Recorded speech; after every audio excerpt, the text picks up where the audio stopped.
Imagine stealing £33 million in gold and cash from one of the most secure warehouses in Britain, using an elite team, inside knowledge, perfect timing, and a clean getaway. That was the plan. But instead of a payday, they found themselves face to face with the most elite crime-fighting unit in London, the Flying Squad. This is the true story of how a criminal mastermind and his crew tried to pull off one of the biggest heists in British history, and how Scotland Yard stopped them with just seconds to spare. This is the heist that never happened. In the spring of 2004, Heathrow Airport moved like a living organism. Planes landing and lifting by the minute. Cargo shipments pouring in from over 180 destinations. Forklifts loading pallets under floodlights. And beneath it all, billions in goods traveling quietly through bonded warehouses.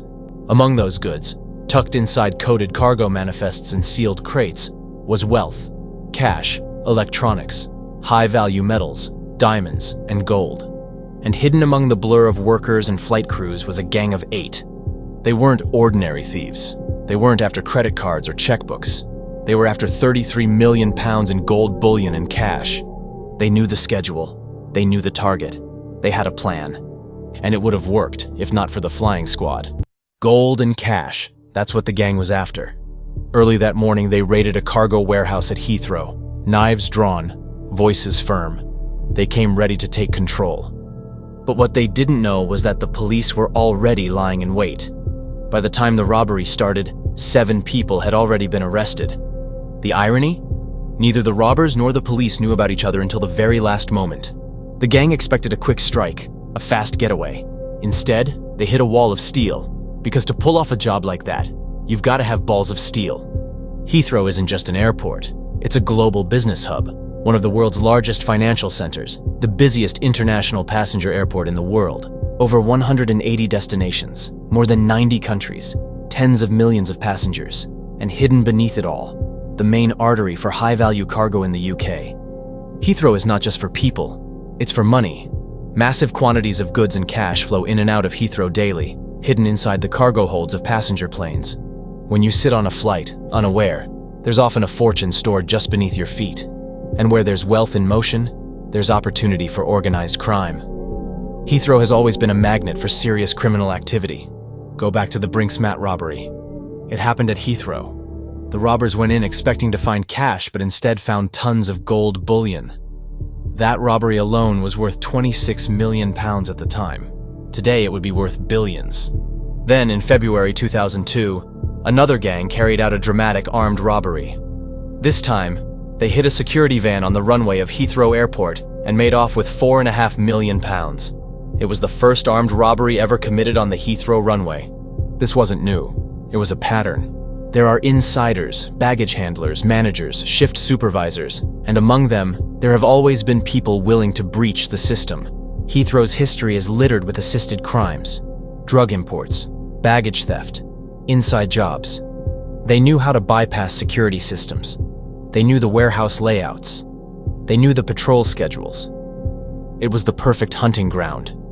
Because high-value cargo wasn't guarded by banks, it was being quietly wheeled into warehouses, then onto lorries, then off into the world. And the people planning the heists knew exactly how to intercept it. In the late 1990s, a shift occurred. The rise of computers and mobile phones meant that tiny packages were now worth millions. A box of microchips, a parcel of mobile phones, a few kilograms of rare materials. They didn't need to break into vaults. All they needed was a truck. By 2003 and 2004, Heathrow was being robbed every week. And these weren't small-time jobs. Each theft involved hundreds of thousands of pounds worth of goods. It was organized crime, and it was getting out of control. There was a second problem. Heathrow sits at the junction of several police territories: the Metropolitan Police, Thames Valley Police, Surrey Police, and Hampshire Police. Because of this fragmented setup, no single unit had full authority over the airport. If a crime happened at one terminal, it might fall into Thames Valley's hands. If it happened at a warehouse across the road, that could be metropolitan territory. Robberies fell through the cracks, investigations stalled, and the criminals thrived. It got so bad that several major companies began threatening to pull their operations entirely. The thefts weren't just criminal. They were now an economic threat. And that's when the government got involved. They called in Scotland Yard's flying squad. The flying squad isn't ordinary law enforcement. They're elite, trained for surveillance, licensed for armed operations, specialized in tracking and neutralizing violent armed criminals. They were given one mission: take Heathrow back. In March 2003, the flying squad launched Operation Grafton. This wasn't just an investigation. It was a campaign, a task force, a war room, a declaration that Heathrow's criminal networks were going to be dismantled, piece by piece. They began by watching, listening, tapping into movements, surveying known offenders, studying the patterns, and what they found wasn't 100 separate gangs. It was a small group of expert criminals who were orchestrating everything. At the center of it all, one man, John Beach. He didn't look like a criminal mastermind, mid-30s, well-groomed, slim build, ordinary demeanor. But Beach was the invisible spider at the center of the web. He worked for a logistics company around Heathrow. He managed vehicle routing, arranged shipments and driver schedules, liaised with airport staff. He knew everything. And more importantly, he didn't do the dirty work himself. He hired others, used intermediaries, kept himself far from the scene. He coordinated robberies like business deals, recruiting from the pool of criminals who hadn't yet hit the police radar. But his web was about to unravel. It happened on a quiet afternoon. No alarms, no raised voices. Just 3 men standing near a white van in a remote parking bay near Heathrow's outer zone. One of them, Martin Nolan, drew something into the dust on the side of the van with his finger. It looked like idle doodling, but a young surveillance officer reviewing the footage later recognized the shape instantly. It was a map, a crude diagram, and it was unmistakable. Swissport, one of Heathrow's most secure bonded warehouses. The same warehouse scheduled to receive £33 million in gold bullion and cash within days. The flying squad had just found the target, and the countdown had officially begun. Swissport wasn't just another warehouse. It was one of the most critical cargo handling facilities in the UK, responsible for managing and storing high-value goods flown in from across the world. Precious metals, raw materials, international currencies, even classified shipments. It was a fortress. Tall electric perimeter fences, razor wire, strict access control, CCTV cameras covering every angle, and inside, dedicated secure vaults where the most valuable shipments were held until cleared. But even the strongest fortress can fall if someone holds the keys. That was Swissport's weakness. Its anonymity was its greatest strength. Shipments were so secretive that not even floor workers knew what came in each day. But John Beach had someone on the inside. He had access to flight schedules, cargo logs, arrival times, and most importantly, when and how the gold and cash would be transported to the facility.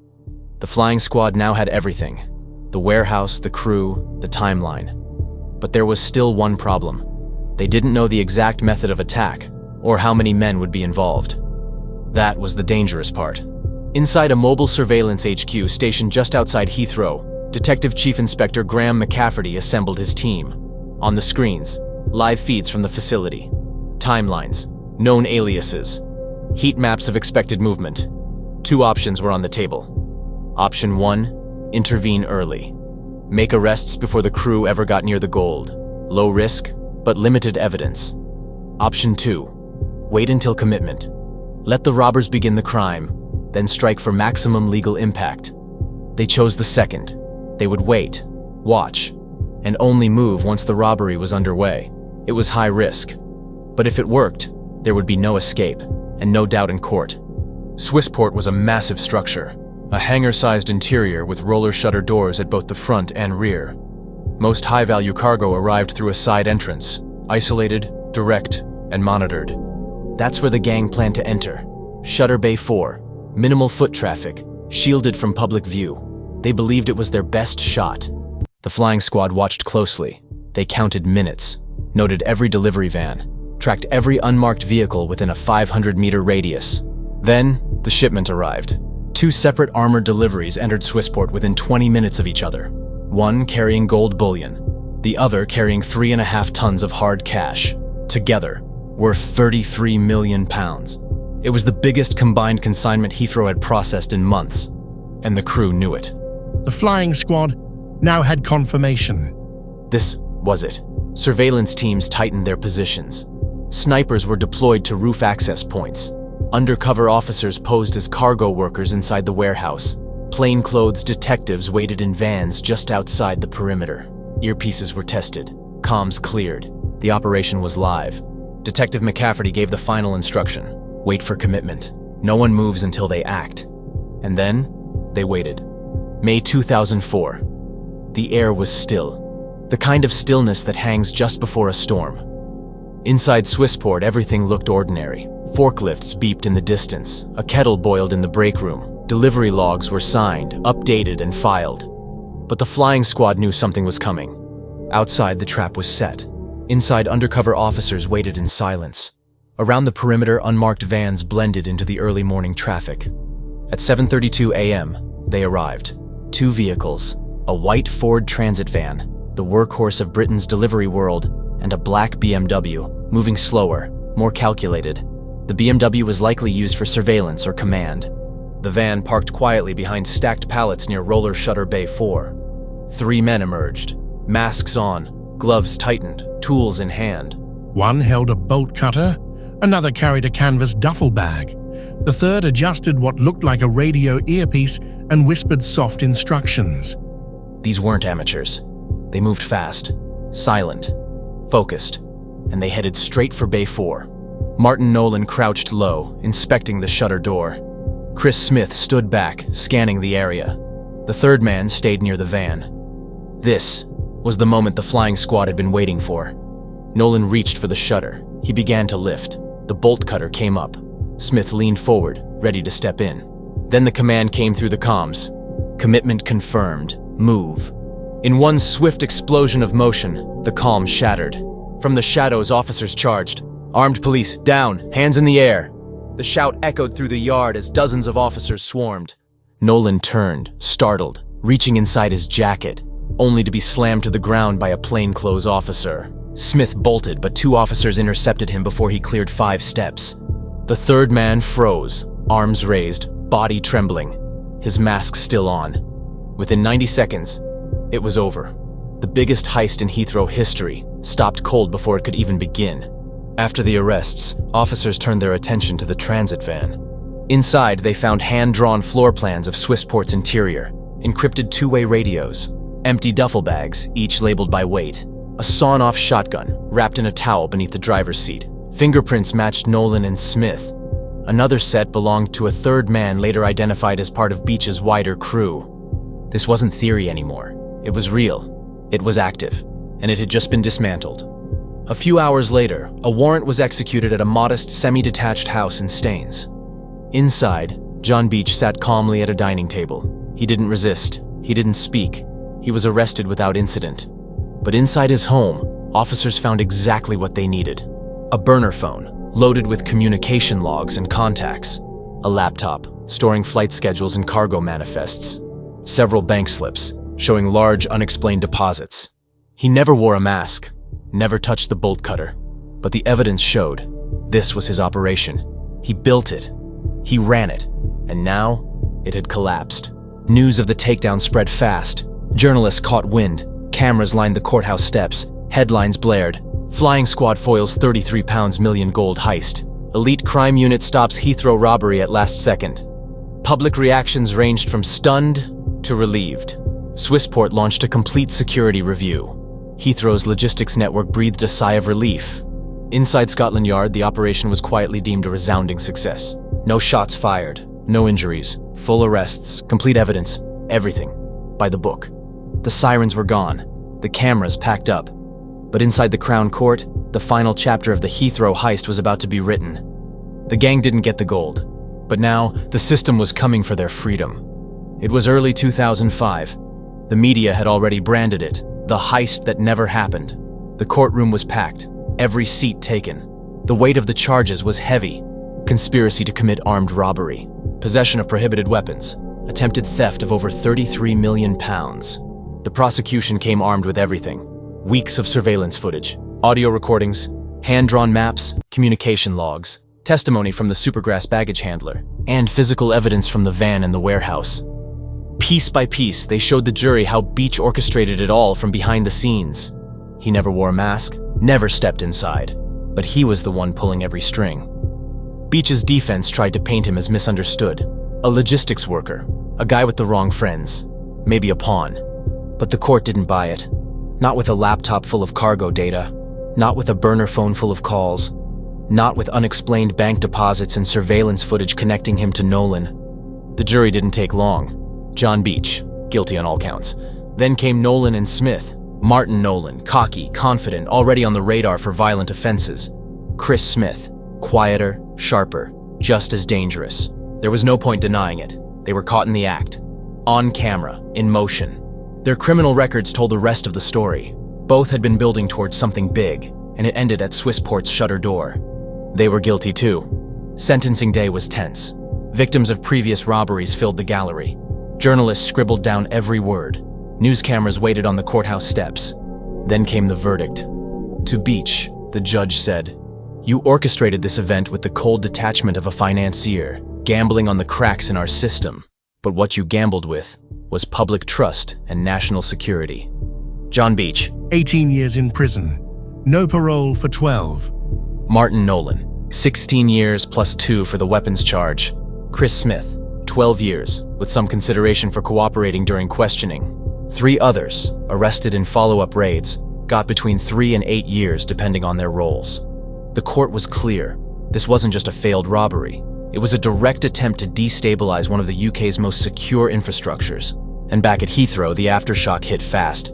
Swissport overhauled its entire system. Biometric access controls, double-layer vault verification, randomized delivery schedules, company-wide background checks. AI-assisted surveillance rolled out facility-wide. What used to be secure was now fortified. And the cargo world? It got the message. Inside jobs would no longer go unnoticed. But the impact didn't stop at Heathrow. The government formed a national airport organized crime task force. New cross-agency crime units were modeled after the flying squad's success. Freight handling changed. Courier protocols changed. Hiring standards changed. The failed robbery became a case study, used in police academies, anti-theft seminars, and intelligence briefings across the UK. Why? Because it worked. Because it almost worked. John Beach faded into the prison system. No more burner phones. No more coded meetings. Just concrete, steel, silence. Nolan and Smith began their sentences.